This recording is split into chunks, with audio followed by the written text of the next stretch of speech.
Welcome to the Awakening Podcast. You can find all our episodes on awakeningpodcast.org. Another perspective with my co-host, Arnold. Hi, Arnold. How's it going? So, as always, we're going to share what we're going to discuss.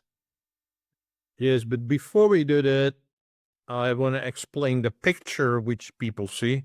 If you're only listening, I will try to explain. It's two folks pointing at a number which is lying in front of them, and to the guy on the left, it looks like a 6, and to the guy on the right, it looks like a 9.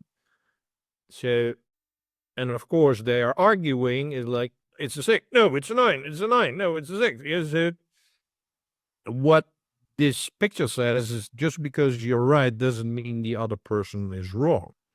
You just haven't seen life from their angle. And I think this is a very, very important picture in a beautiful way explain why there is so much arguments, discussions, fights, and more nasty things going on, especially on social media, but it's everywhere. It's in football, it's in politics, it's everywhere. Whereas we assume is like, if people are assuming that only their perspective is the correct perspective, but maybe the other person's perspective is also right. Yeah, so that is what this beautiful picture indicates, is that we should be more and more open to the other person's point of view. And that is in essence also what we're trying to do with the show. Yeah, excellent. So this week we're going to discuss with the news, VAT on holidays, a petition to ensure that Conor Mc Gregor is on the ballot for president, Japan, state of emergency, Mexico's mandatory biometric program, and the US job cuts surge to pandemic levels.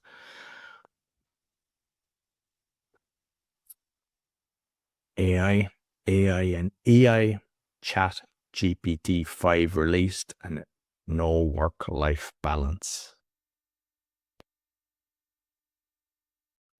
Good news, Caravan. Oh, I'm too fast. Yeah. Arnold's excited today. Honey never expires. Norway Honesty Shops and leftover hotel soap. Next one is health, healing herbs, artificial turf dangers, walking benefits, and water electrolyzers. I can't even say that properly. Electrolyzers. Thank you, Arnold. Inspiration, misinformation, or missing information. Be present, and Tibetan proverb.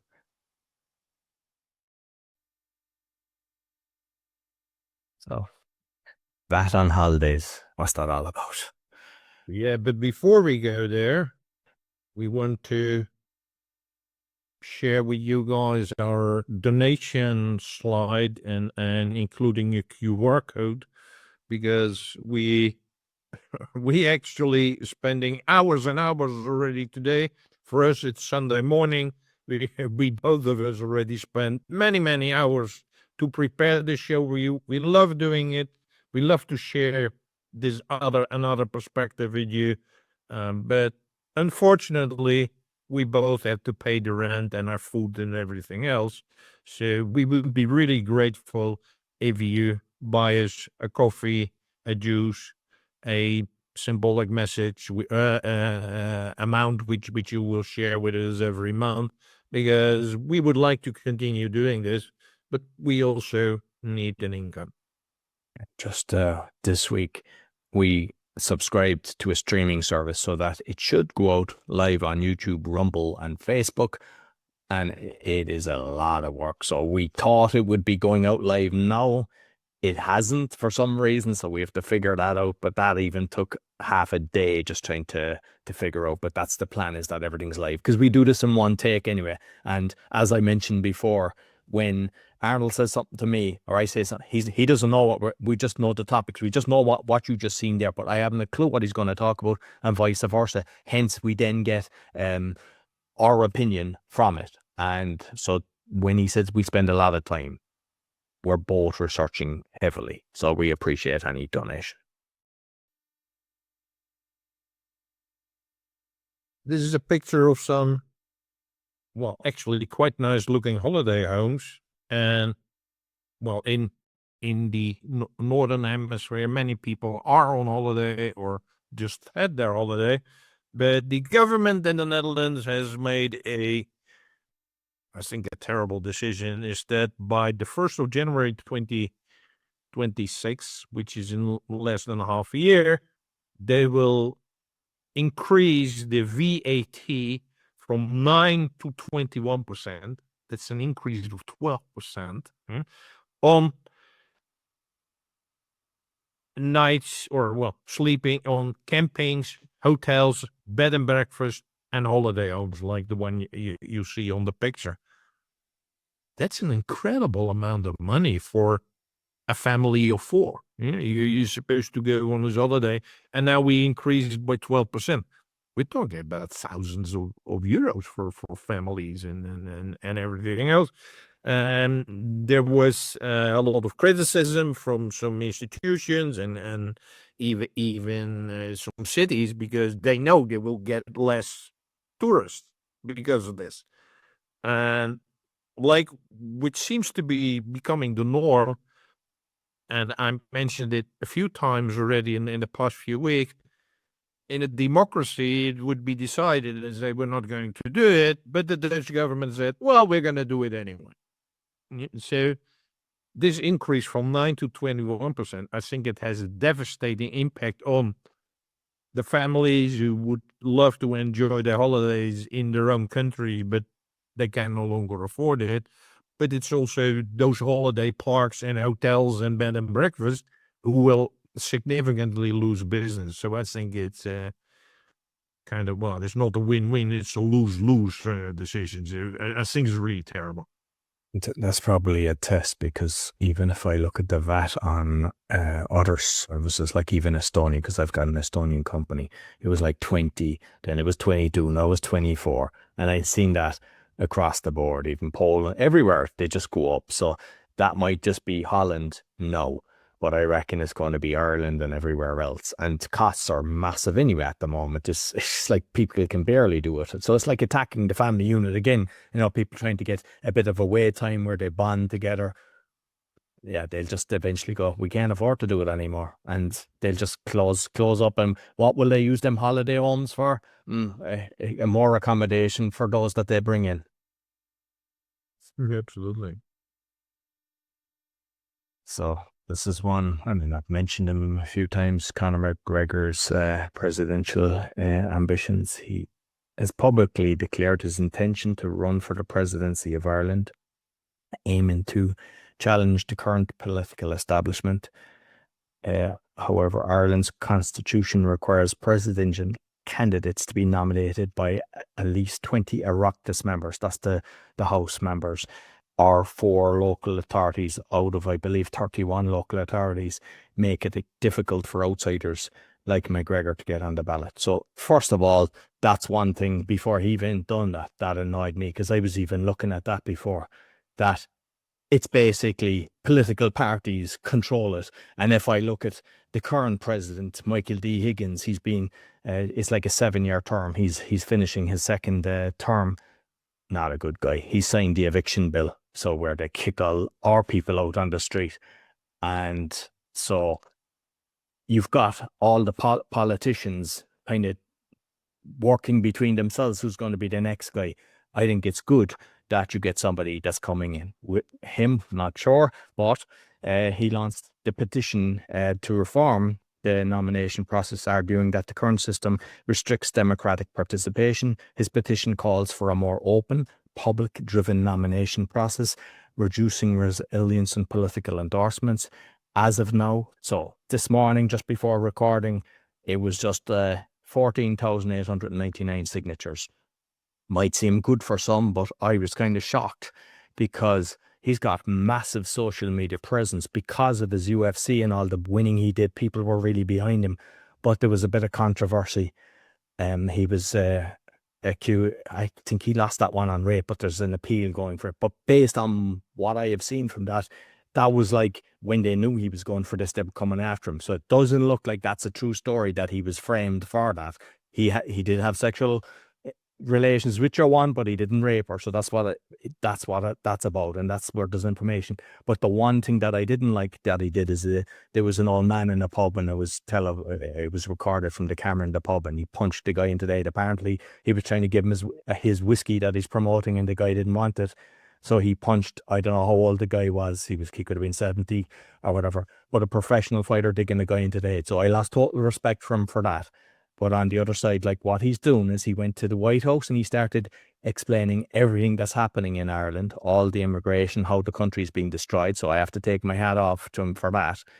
But I think, unfortunately, public opinion doesn't like him like they did 5-10 years ago because of the controversy that's going on at the moment. But if they make the change that he's trying to do, doesn't mean if he gets elected. I think it's a good thing, because I don't think it should be in-house, all the politicians, because there's not one political party in Ireland that's actually for the people. There might be a few independents that are okay, and they seem to be highlighting stuff when nothing gets done. So watch this space. I'll keep you updated on this one.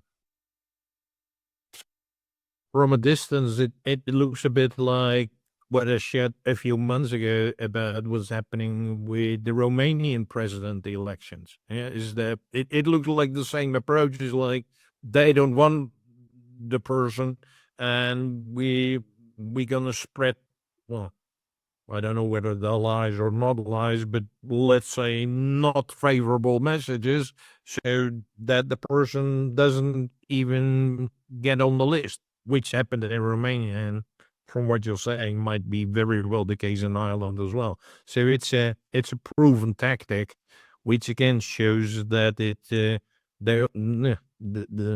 sitting folks, they just want to keep their group of friends the same, and they don't want any outsiders who might have a different opinion.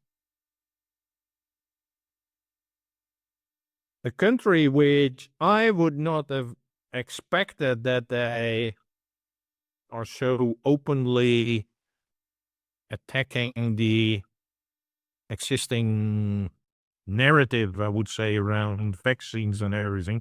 Japan, which most of it would say is an extremely conformistic country. But the message I saw here is that it says Japan is on fire. A medical rebellion is erupting. Tokyo just declared a national emergency after an explosion of child death, all traced to the mRNA injections. Pediatric wards are overloaded, autopsy rooms are flooded, and Japan's top scientists just detonated the global narrative. Their target is Bill Gates, and even it's not just one guy, it's respected immunologists, geneticists, and forensic pathologists have stepped forward, accusing Gates and its pharmaceutical empire of deploying Trojan horse injections under the false banner of vaccination. There's a former NIS, which is the National Institute of Health employee, Dr. Kenji Yamamoto. He says this is not a vaccine, it's a biocode warfare. So this is what the Japanese scientific community is saying, is like, this goes too far, and we now have so many child deaths, and obviously that's not what they want, and they're seeing that, and they're taking action like, hey, this is not good, which is obviously a very, very good initiative. And like I said, it's something you wouldn't right off the bat expect from Japan, but it's happening. So Japan is speaking up. So congratulations to Japan about it. Of course, the reason to do that is very, very sad. If your child dies of the mRNA vaccine, that is a terrible reason to speak up. But at least people do it. Yeah? And like I said, in a country like Japan, so in a sense that is good news. What I can't understand is, at an early stage of this, when I saw one, the PCR tests were bought in massive amounts in 2017 and 18. So they were testing that, and it came out that the testing of that wasn't actually accurate. You telling me that all these different countries didn't know that? Of course they did. They've all complied, and some are coming out saying, "Oh, it's bad." No, they should have done that at the start. And there's millions that have died because of this, or they're permanently injured because of this. And shame on the whole lot of them, because they all knew. There's no way they didn't. If I could tell it, 100% they could. Absolutely.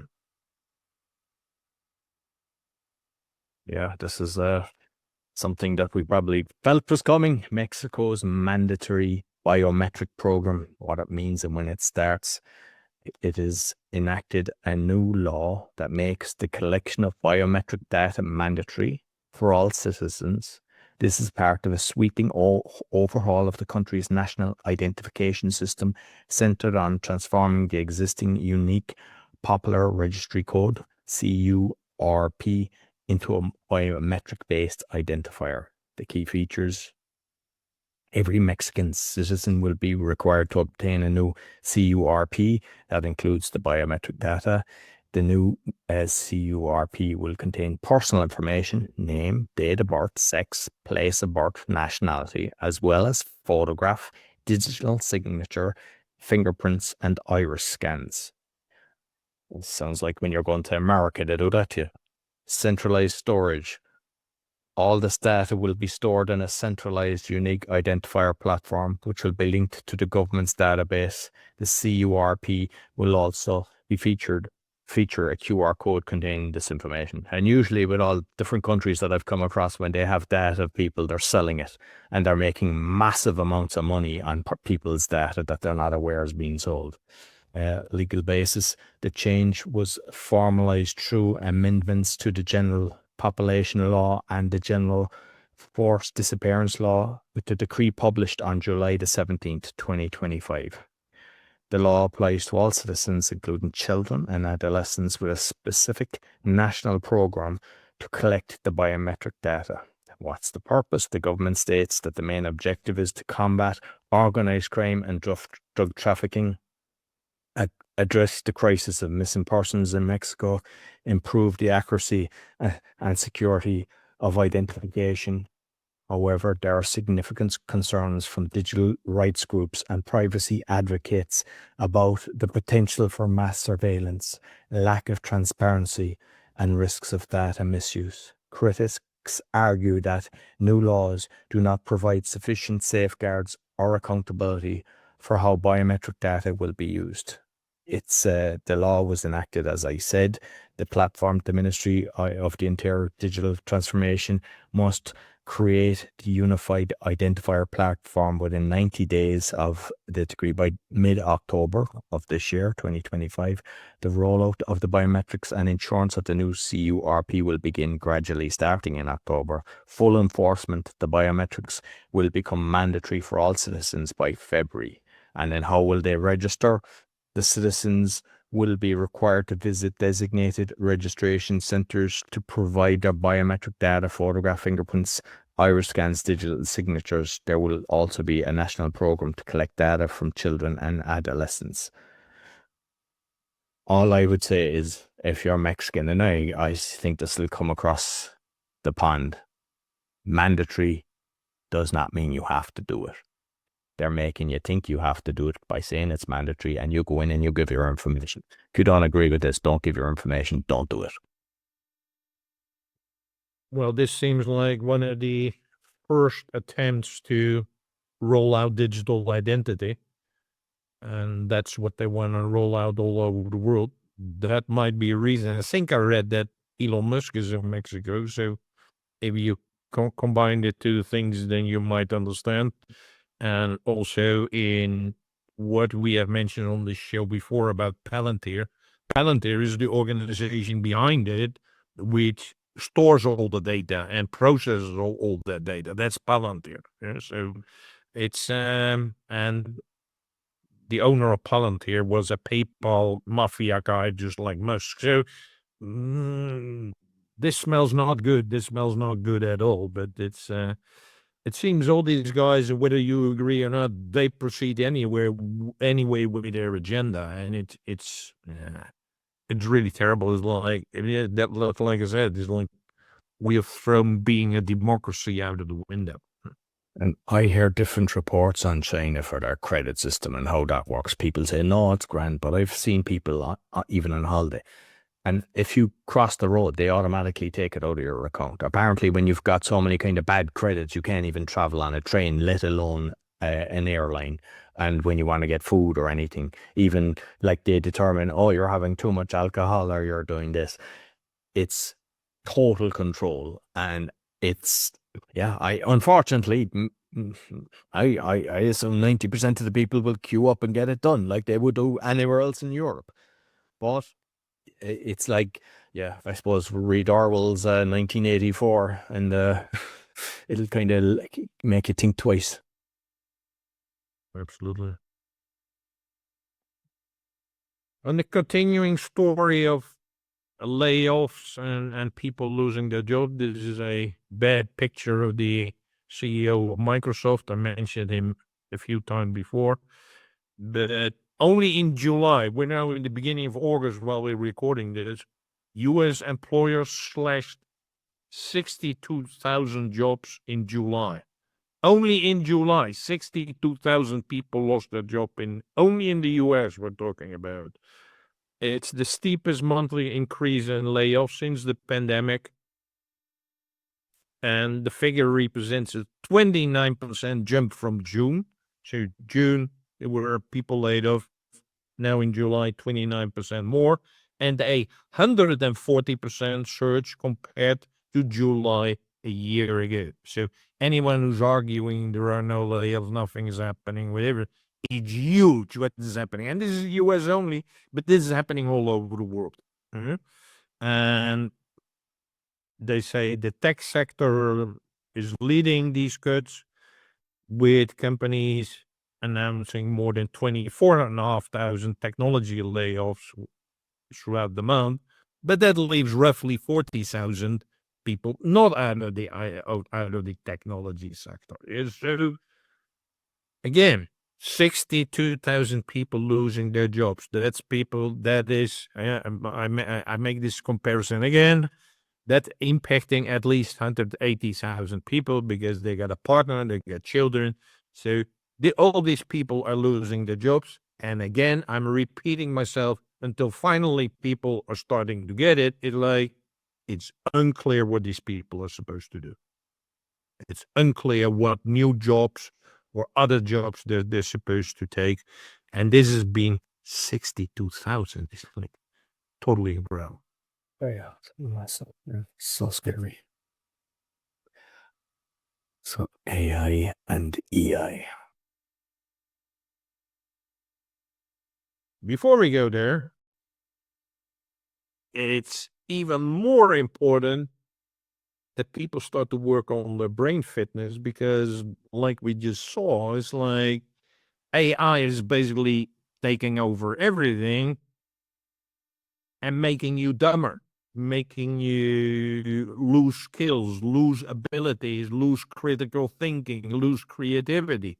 All of those things we have, but just like in the physical sense, if we don't lose it, if we don't use it, you lose it. Yeah, so that is why even now is that we got to differentiate ourselves as human beings from the AI and everything else. And that's why I help people with brain fitness to upgrade your brain.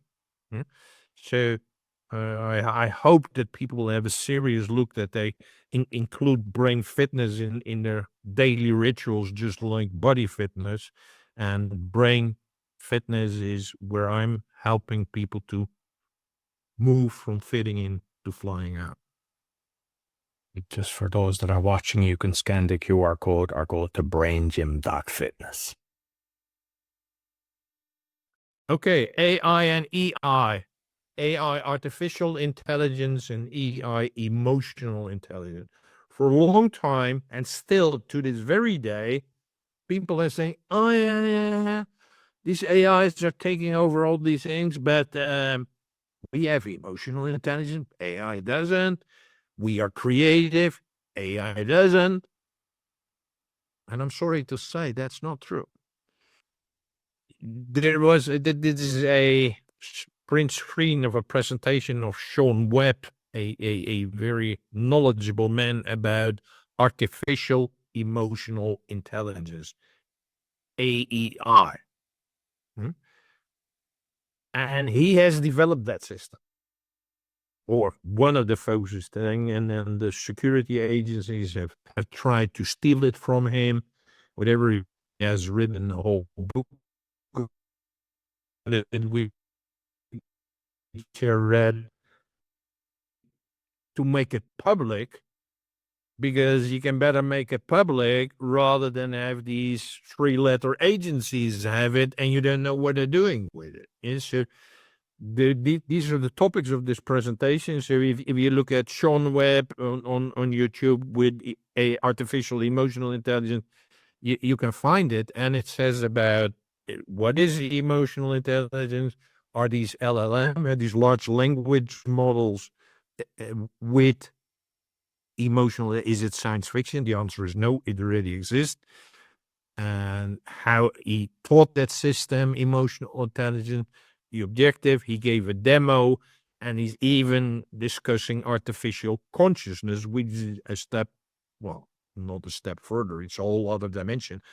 But he proves, he is given the artificial emotional intelligence a task where it's something like a family and with a friend, and they got another friend, and what they want to do, and whatever. It's typical and emotional, because it's something like you don't want to offend a friend, but also not your partner and the children.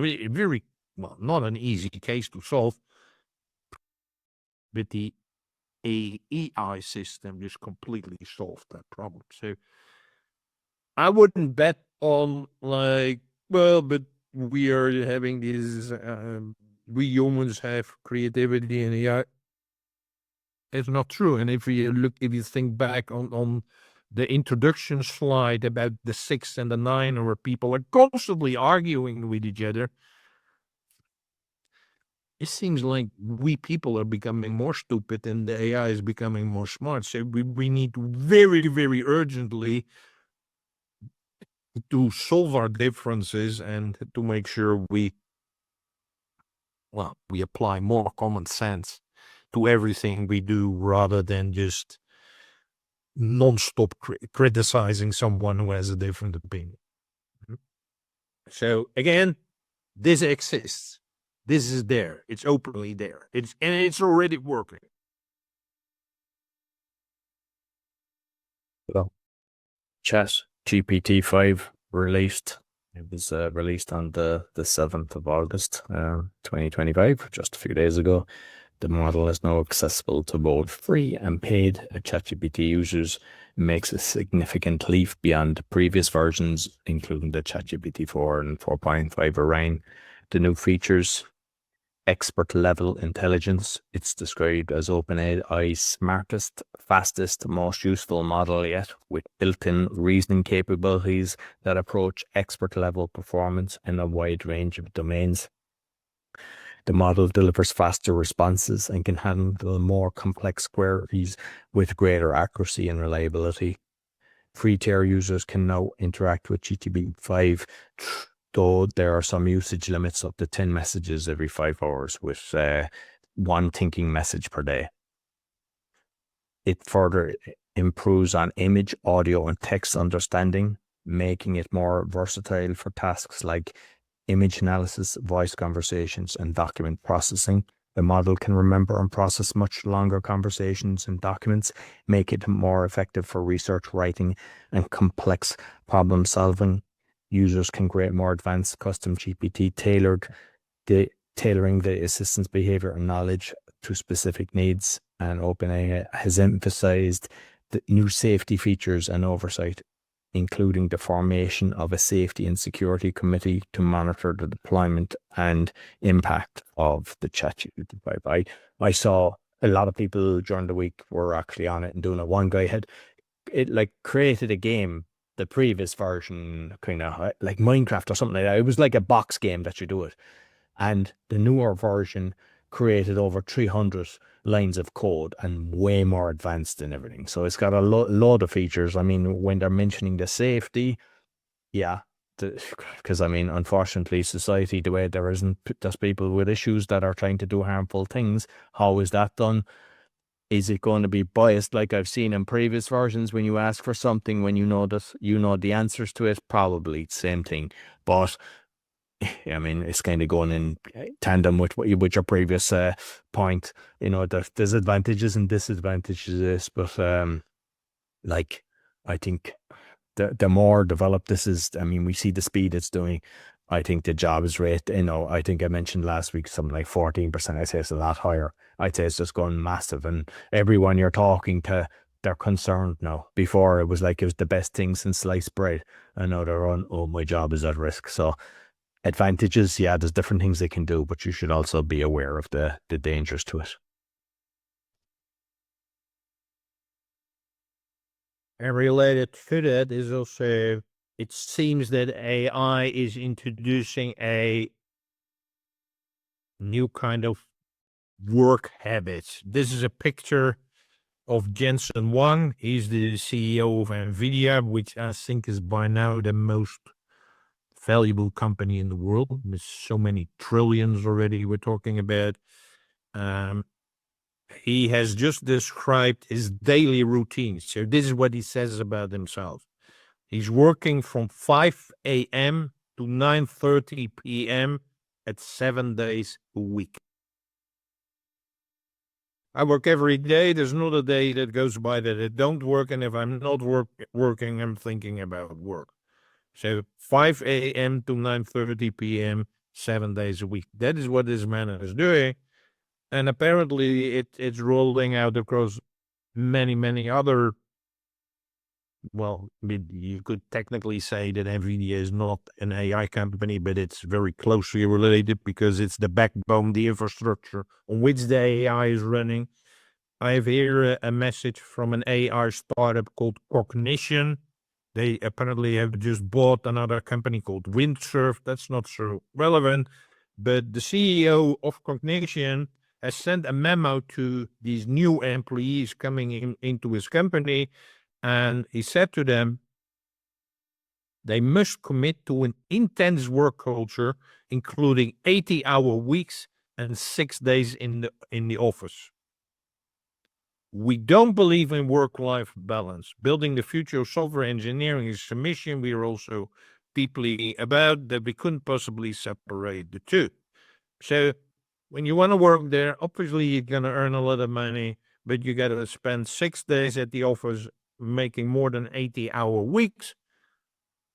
So even if, well, like what's happening with Meta and Zuckerberg, he's paying guys 100 million, even offering people 1 billion. It's like, well, it's nice all that money, but if you're 6-7 days a week at the office, you cannot spend it. Well, maybe you can spend it on a Ferrari driving you back and forth from your bedroom to the office, but that's about it. The rest of the time you cannot even go to a restaurant to have a nice meal. There's no holiday thing, so the VAT on holiday, they don't care, because it's like, you will be working all the time. So what's the use of having 100 million, 200 million? You cannot spend it on anything. You cannot say, I'd like to go to a gallery and maybe buy a beautiful painting. Well, you can't, because you don't have the time. You're working 7 days a week in a lousy office. I think it's extremely unhealthy. And it's like, they are now demanding it. It's like, hey, if you want to do that, like Jensen Huang, fine, it's your decision. But now they say it to employees, like, we expect you to do the same.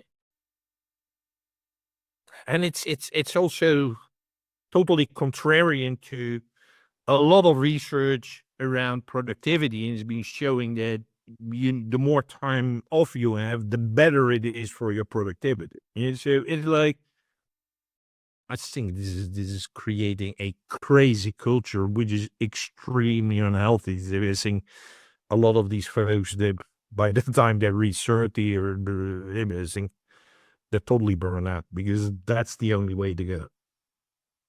goes against health and safety as well. I mean, and I even saw that with a lot of corporations as well. Like if they get a person on salary, they just expect them to work and work and work, and then they're just kind of bombarding them constantly.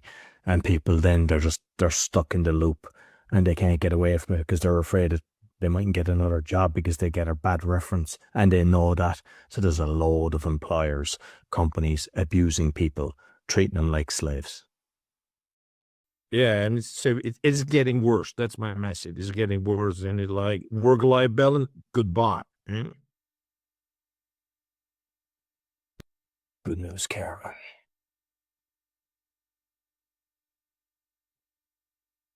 So this is just one as well, because sometimes people are looking for a virtual assistant. So this is one of the companies that I partnered with somebody on that.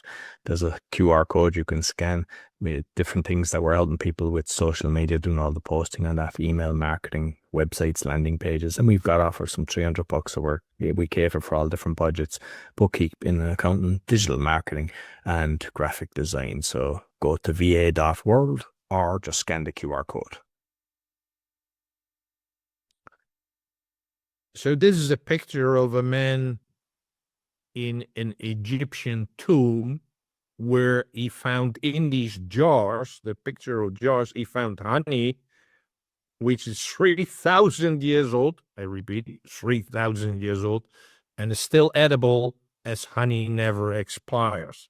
So I think there's extremely good news. Is like, yeah, honey you should be able to continue using even if it's 3,000 years old. It's extremely, extremely healthy. But it's like, even like I mentioned a few weeks ago, if you put it on your website that is extremely healthy and where it helps for, you're no longer allowed to do that. But this proves even if it's 3,000 years old, you can still eat it and it's still healthy for you. So it's totally amazing, and I really urge people to use honey, but only the real honey, and not so use it from smaller businesses, from beekeepers themselves, and not from the big supermarkets, because that is just malted sugar from China. So that has got nothing. There are no bees involved in that. It's called honey, but it's got nothing to do with bees. Yeah, so buy it directly from beekeepers, and that's extremely good. And there is no, how do you call it, a best before date or something like that. The best before date is 3,000 years. Yeah, so you can keep on using it, the real honey. Yeah, and whereas when you get it in the supermarkets, there is a best before date. And the same, I saw somebody saying about that, the Himalaya salt, just my luck, Himalaya salt, hundreds of thousands of years old, and it's going to expire in a year in the packet. And people believe that. That's just for consumerism. So you think, oh, that's gone off, I'll dump it. So just be aware.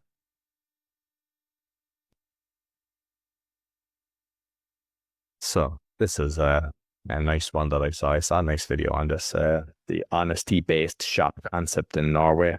A TikTok video I watched is at Kailode, K-I-L-O-D-E. It showed the Norway shop. It wasn't like the one that I've shown in the picture that's just AI generated, but it was one where you walked in, there was meats and eggs and everything in there. And it operates on an honesty system where customers pay for goods without staff supervision. The video was highlighting self-service nature of the shop, showing how customers are trusted to pay the correct amount, often using cash or digital payment methods. Honesty-based shops are also trust-based, or self-service shops are common in Norway. These shops have no staff, and it's like there was no cameras either, which your man was shocked. He said, "Do you think that there'd be a camera doing it?" And there wasn't. So it's kind of like the way they're talking is like the trust system. It kind of helps the community, and it's like they're all kind of, yeah, can something happen? Yes, but I think it's a wonderful thing to see, and I even see it here. Like I go for walks and I see people selling flowers or selling stuff, and they just say 5 zlotys, like, just over a euro or something like that. You just put it into a box. So, and apparently there's in the States as well. There's a lot of different countries that have it, usually in the smaller communities. Obviously, that wouldn't work in the bigger cities. But I think it's a beautiful model. And the fact that, you don't have all the staff and everything, you can keep the cost down, which in turn is helping the community, but a model based on honesty. Yeah, basically, I think we need that for everything. Yeah. Soap. You might think, soap, that's not interesting, that's not worthwhile. But according to UNICEF, there are 2.3 billion people. Well, that's out of the 8 billion. That's huge. They have no access to hand washing facilities with running water and soap available at home. They don't have that. So they have to go like these kids on a central facilitation to wash their hand. But then the problem is they also don't have soap.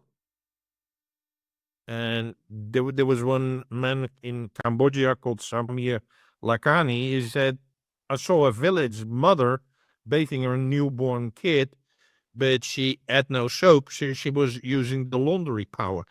But that is very harmful to the skin of the baby. So he said, that's not good. So what that person has done is that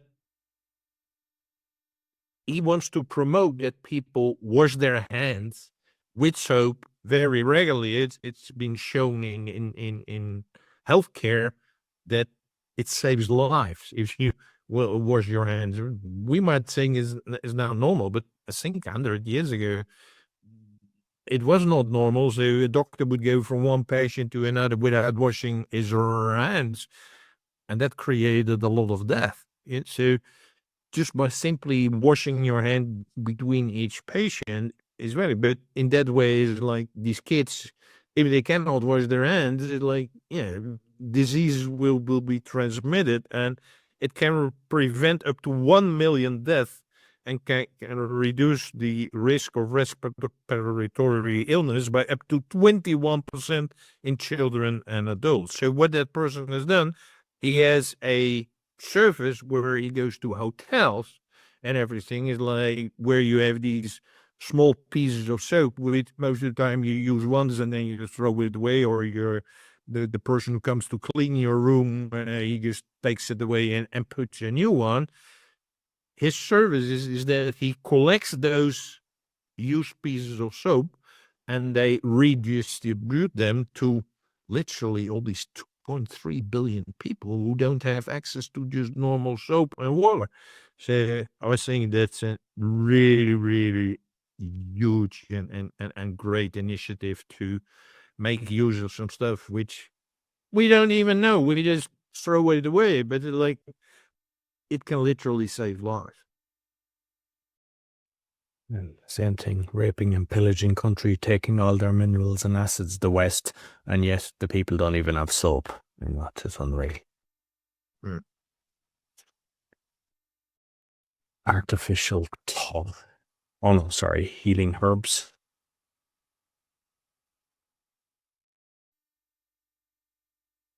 Yes, for healing, we don't have to.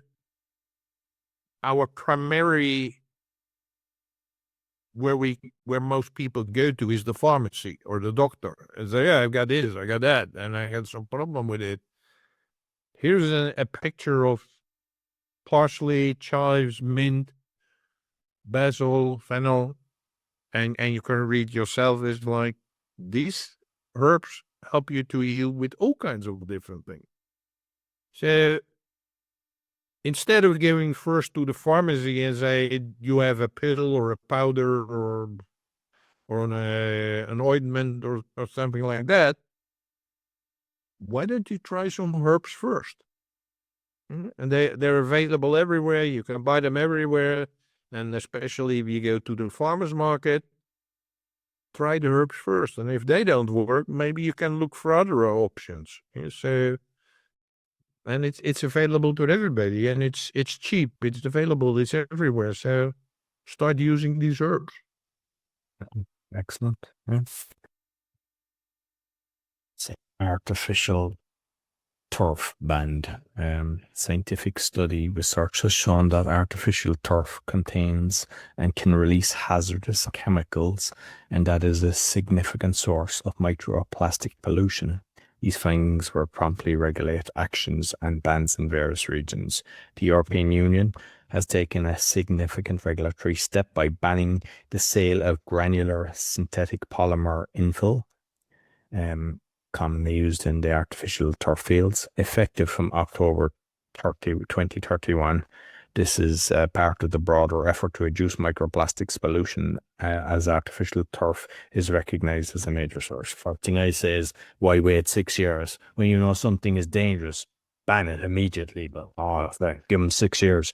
Health concerns: the chemical exposure. Artificial turf contains chemicals such as polycyclic aromatic hydrocarbons, PAHs, heavy metals, and PFAs, which are linked to cancer, endocrine disruption, and other health risks. Children and athletes are particularly vulnerable due to frequent and prolonged contact. Cancer risk is an ongoing concern about increased cancer risk, especially for children who play on these surfaces, to definitive casual links that are being studied. And I think it was in Holland actually that they started banning it. So that's where I saw the article. That was originally they're just saying that the heat as well that's generated. I mean, I played on them. Like, it's like if you do a sliding tackle or anything, it burns you. So they're saying here, heat-related illnesses, synthetic turf can reach surface temperatures far higher than natural grass, sometimes exceeding, I cover both America and the rest of the world,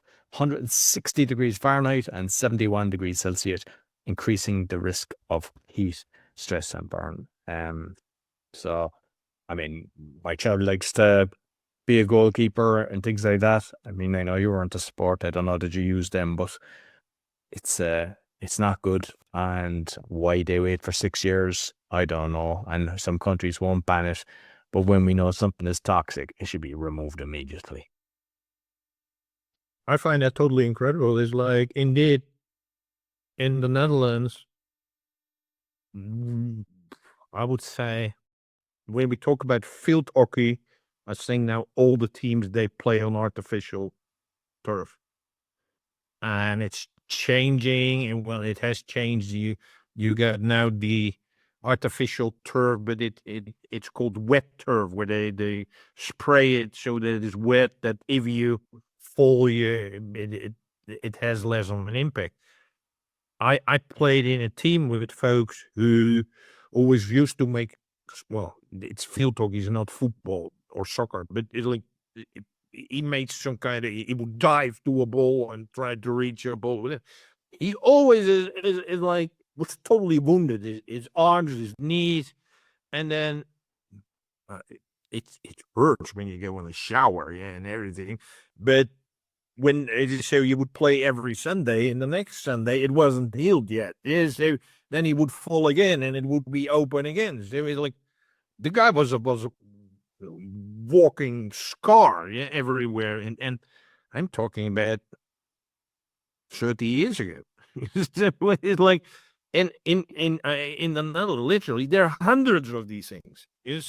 Because all the hockey teams, they play on artificial grass, and I immediately, when you started explaining, I had to think about that guy. It's like, oh, he will for sure have now cancer. I'm like, it's inevitable, because every week he would have these wounds. Like, well, unfortunately, I never do, because I was like, I know what would happen, so I'm like, I'm not gonna do that. Fortunately, I didn't do it, but it, like, that they must have known by then, or maybe a few years later, and they didn't take action, and this is 40 years after the fact. So, huh? Really incredible.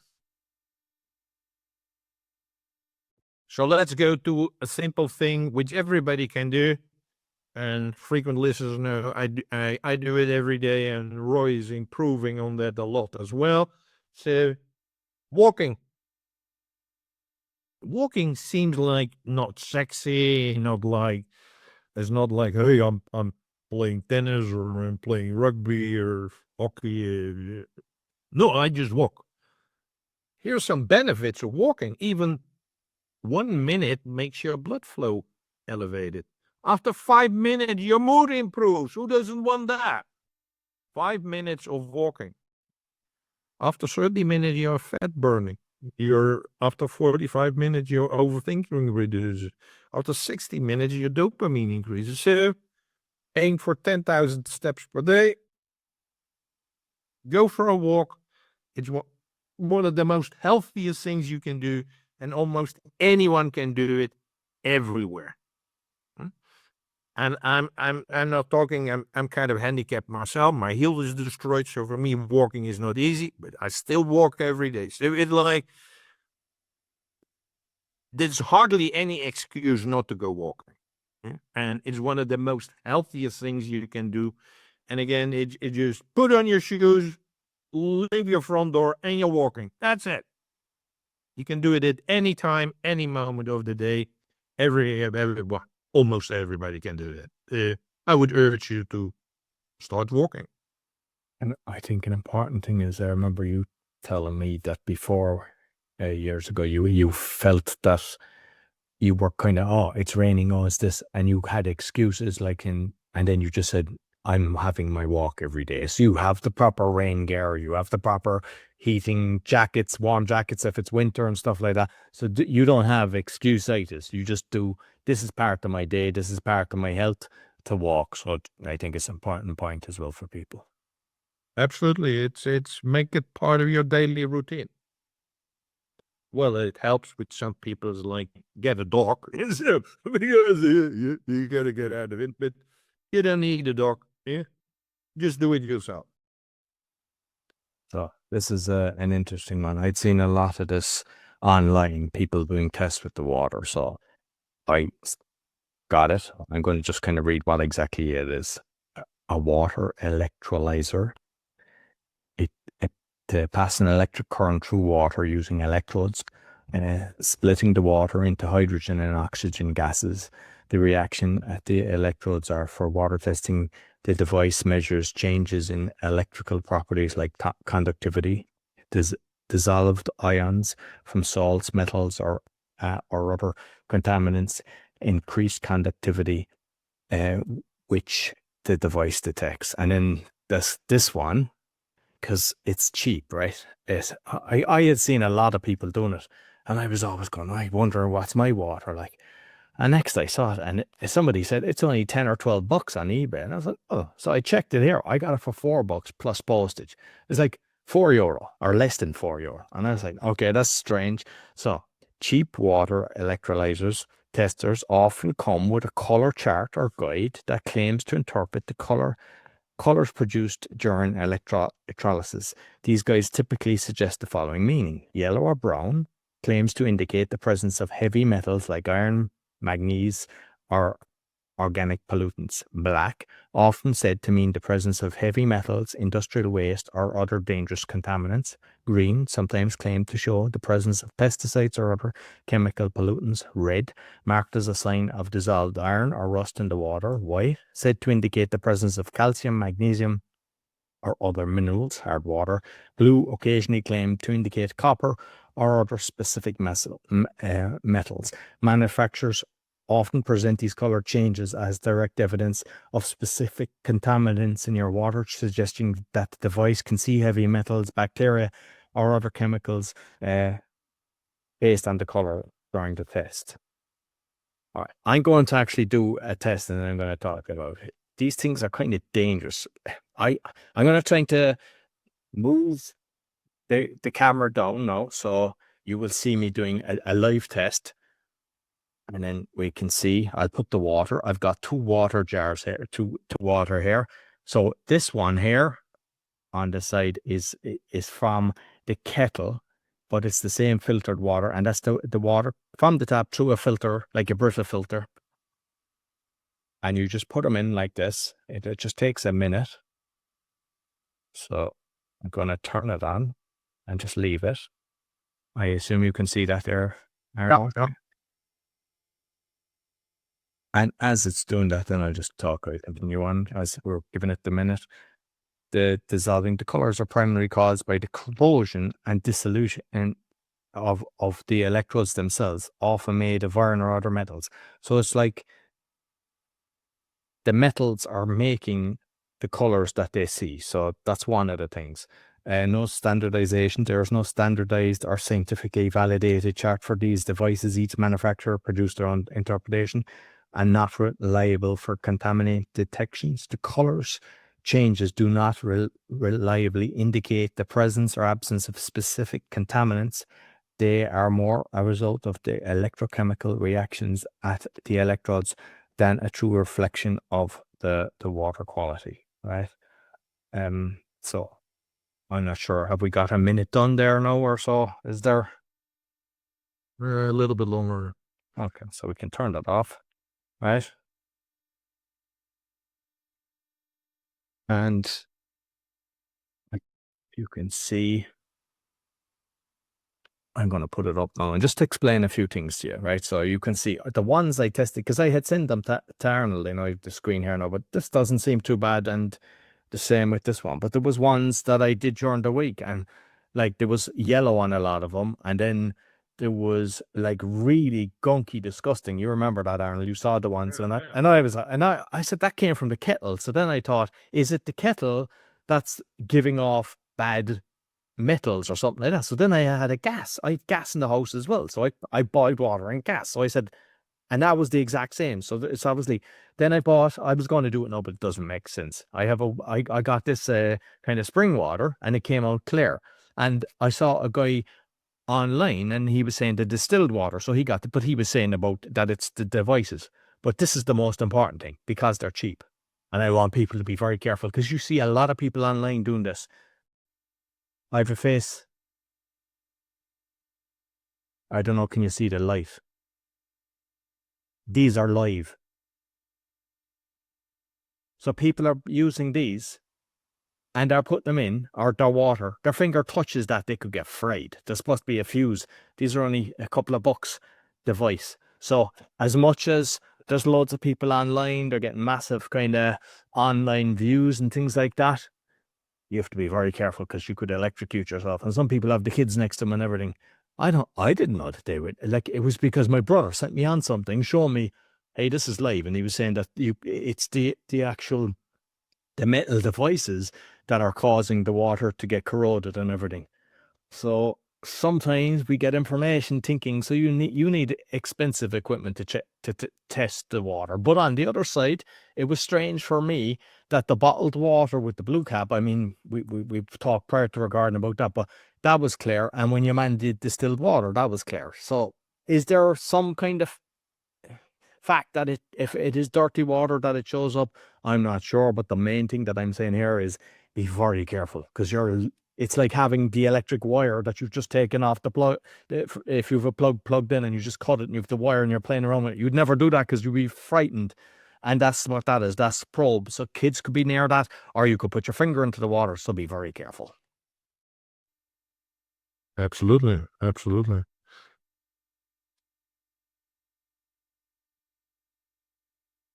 So we end as usual with some inspiration.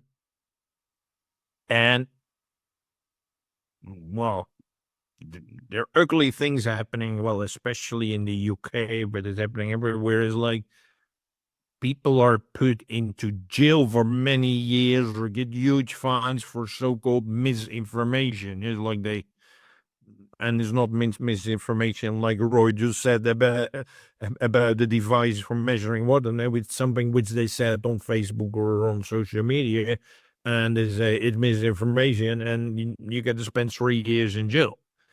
So I came across this thing. Is like I love this play of words where it says, I'm not spreading misinformation, I'm spreading missing information. Nice. That's actually what we try to do with this show, with another perspective, is to give you literally another perspective on certain things. And we share with you information, which is most of the time, I'm inclined to say all, but let's say most of the time, not being shared on the mainstream media. What I shared with you about what's happening in Japan, I bet you would have not read about this in any other major news outlet. But it's huge. So it is missing information and not misinformation. Nice. Yeah. Being present. It's something I noticed that most people aren't present when they're doing something. They're all trying to multitask. They're all trying to just, even when they're working, they have the phone next to them. They have it dinging and everything. All these notifications. So, like what you mentioned earlier about the walking. I mean, I've started getting into the walking again. Usually it's when my son is going to school. That's when I do my walk around the park, when I drop him off or when I collect him, we both go together. And because he's on holidays, then I kind of missed out on that. So I started doing it again this week and I thoroughly enjoy it. And it's just like watching animals going across. I walk up and I see the frogs going in and I just stop and I just look at it. I'm just watching the butterflies and just, even yesterday, no, I did a grill outside and I hadn't seen it for ages. The squirrel, like a baby squirrel, was up on the tree and it just eating away. And I'm like, I'm just totally present. And anything I'm doing,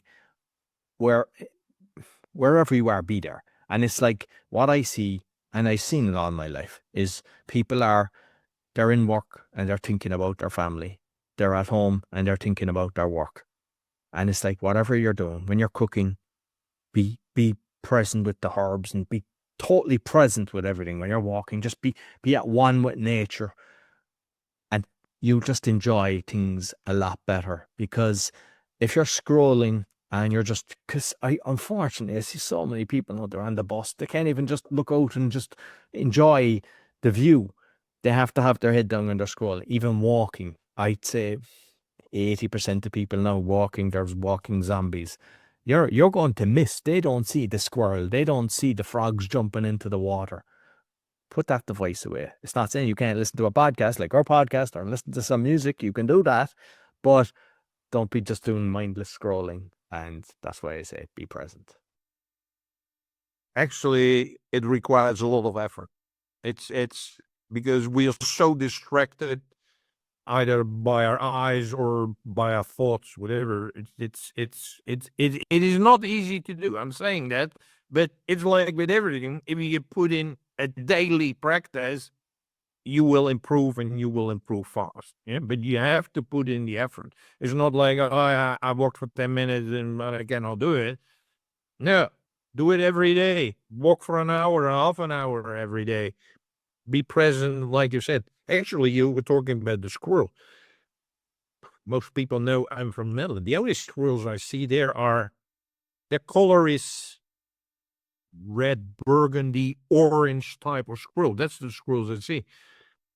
A few days ago, I saw here a couple of squirrels, and they were black.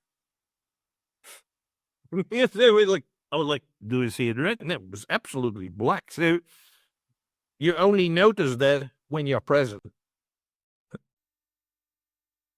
So I see it's around this time of year, every time there's snails crossing the sidewalk. And that's at a particular time. If you go an hour earlier, you don't see them. If you go an hour later, they're gone. You see you only snails you see is the people that stepped on them and they're killed. But for the rest, they're gone. So it's really weird. It's like you can put it's like you got to be in time at the office or something like that. I don't know. But it's like, yeah, you see those snails. But I bet that many people are walking there. I see, have you seen those snails? No.